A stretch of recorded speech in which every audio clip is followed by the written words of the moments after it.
Amis des infrarouges, bonsoir. En faisant des rangements dans mon lab, je suis tombé sur ce petit module.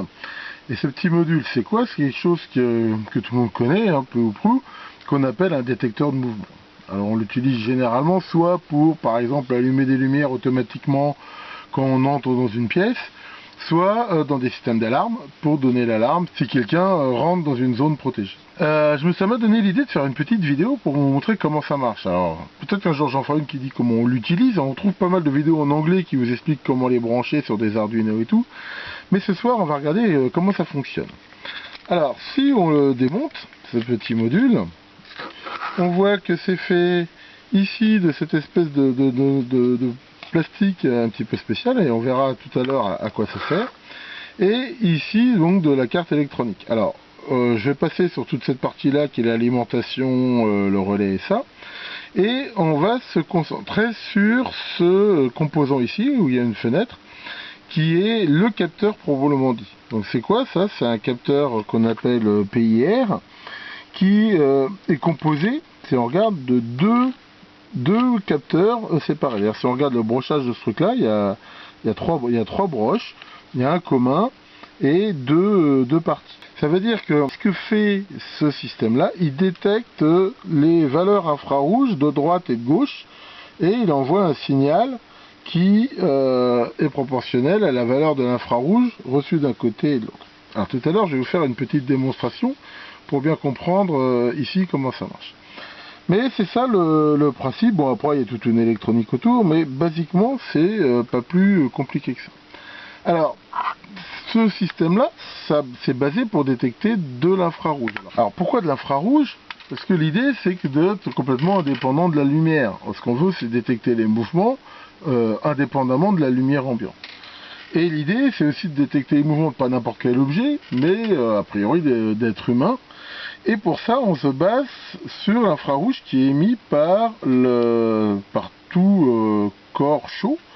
Et comme on est des animaux à sang chaud, on fait de l'infrarouge. D'ailleurs, ici, voilà par exemple une caméra infrarouge, je vous l'avais déjà montré. Donc si on regarde sans, vous voyez, là j'éteins tout, il n'y a pas de lumière. On voit que dès que je mets ici mes doigts, ça ressort de façon très forte et très visible. Donc c'est ça le principe. Alors on pourrait bien sûr faire, pourquoi pas, une analyse comme ça, mais enfin, qu'on voit le prix d'une caméra infrarouge, ça serait un petit peu cher payé, sachant qu'en plus, l'idée ici, c'est pas d'avoir une image, c'est simplement de le détecter. Alors, l'infrarouge, on voit, c'est détecté par la température. Maintenant, on est dans une pièce où la température, elle peut varier de façon très forte, entre l'été, l'hiver, si à un moment donné, il y a le soleil dans la pièce, choses comme ça. Donc, il faut un détecteur qui soit insensible aux variations, on va dire, normales, mais très sensible au mouvement. Alors, comment c'est fait? Eh bien, on va voir que c'est fait sur un principe, on va dire, à la fois optique et électronique. Pour vous expliquer comment ça fonctionne, ce que j'ai fait, c'est que je vais faire un petit montage qui va faire fonctionner l'équivalent de ça, mais dans la lumière visible. Parce que l'infrarouge, on ne le voit pas, et ma démo en infrarouge, elle sera pas très parlante.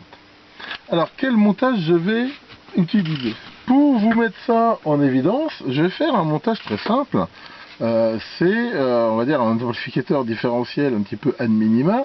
J'ai utilisé ce qu'on appelle un pont de mesure, un pont qui est très connu, qui s'appelle le pont de Weston, qui va être composé ici, voilà, c'est ça, c'est comme ça un pont de Weston. De cette façon là, donc ici on va mettre la masse, ici on va mettre une tension continue, ça c'est deux LDR, enfin qui vont simuler les deux côtés de mon récepteur infrarouge, et ici c'est deux résistances qui ont a priori la même valeur. On va dire pour l'instant j'ai mis des résistances de 10K, sachant que comme les deux LDR sont pas forcément appairés, ici j'ai mis une résistance variable qui va me permettre d'ajuster. C'est quoi le principe? C'est tout fait simple à comprendre, c'est qu'ici il y a un, alors là je vais mettre un voltmètre, c'est pour être un amplificateur qui mesure la différence entre ces deux tensions là.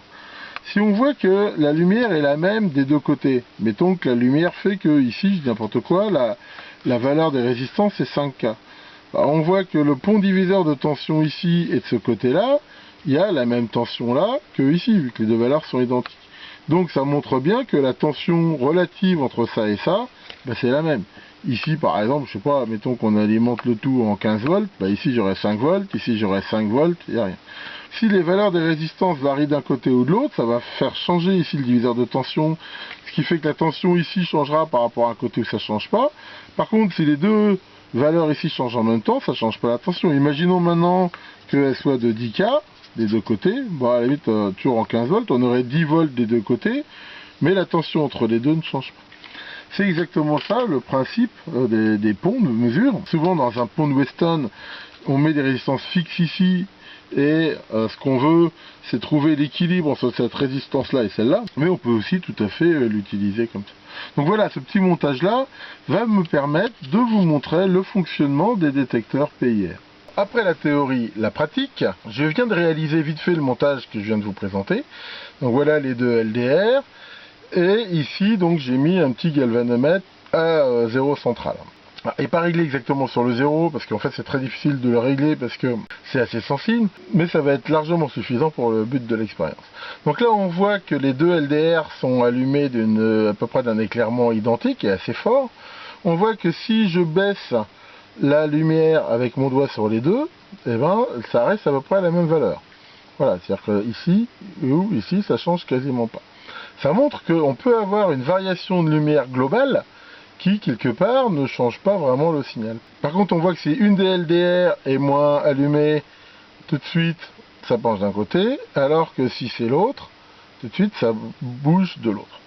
Alors, comment on transforme ça en détecteur de mouvement? Alors, vous allez me dire, bah, quelque part, ça le fait. Quand on bouge comme ça détecte les mouvements. Mais on voit que ça les détecte que dans l'axe, ici, des deux LDR. Alors, c'est vraiment pas, c'est pas du tout omnidirectionnel. On aurait besoin d'avoir un détecteur que d'un seul endroit. La solution à ça, eh ben, c'est justement ce qu'on appelle une lentille de Fresnel. Donc ici, il y en a une, mais je ne vais pas utiliser celle-là parce que c'est pas très facile pour mon expérience. Mais en voilà une autre. Ça, c'est typiquement une lentille de Fresnel, bon, qui sert de loupe, mais on voit en fait il y a plein de stries quelque part. On va dire que c'est une sorte plein de mini lentilles. Alors regardez ce qui se passe quand quelqu'un se déplacerait. Et ben, on voit que ça fait ici des interférences, des lignes, avec des endroits où la lumière est forte et des endroits où la lumière est beaucoup plus sombre. Donc imaginez que quelqu'un se déplace, regardez ce que ça fait. Et ben, ça fait typiquement ça. C'est-à-dire que le déplacement de la personne va faire ici des ondes, enfin dire des trucs qui sont plus lumineux et moins lumineux qui se déplacent, et regardez comment s'agite le galvanomètre. Donc si à la place de cette aiguille, je mets un amplificateur qui détecte les variations, et ben on voit que même un tout petit mouvement, ici c'est très sensible, ça fonctionne.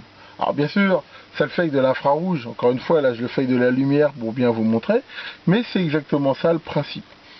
L'idée, c'est d'avoir sur un champ qui est le plus large possible, et on le voit ici sur la lentille de Fresnel, hein, si on la regarde de près, on voit, alors, je ne sais pas si on voit bien voir ici, mais on voit qu'il y a plein de petites stries comme ça, c'est plein de petites lentilles de ce style-là, et qui arrivent sur ce détecteur que je vous ai montré au début, ici, qui est en fait de deux parties, et qui sont l'équivalent, mais pour l'infrarouge, ici, des deux LED.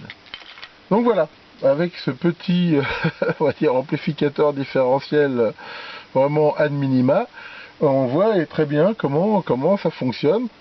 Et oui, c'est quelque chose de très très sensible. Par contre, dès on bouge pas, bah, ça détecte rien. Et l'intérêt, c'est que même si à un moment donné, il y a des variations à cause de la température de la pièce, par exemple là il ferait très froid, là il fait très chaud, on voit que le signal moyen, lui, ne change pas.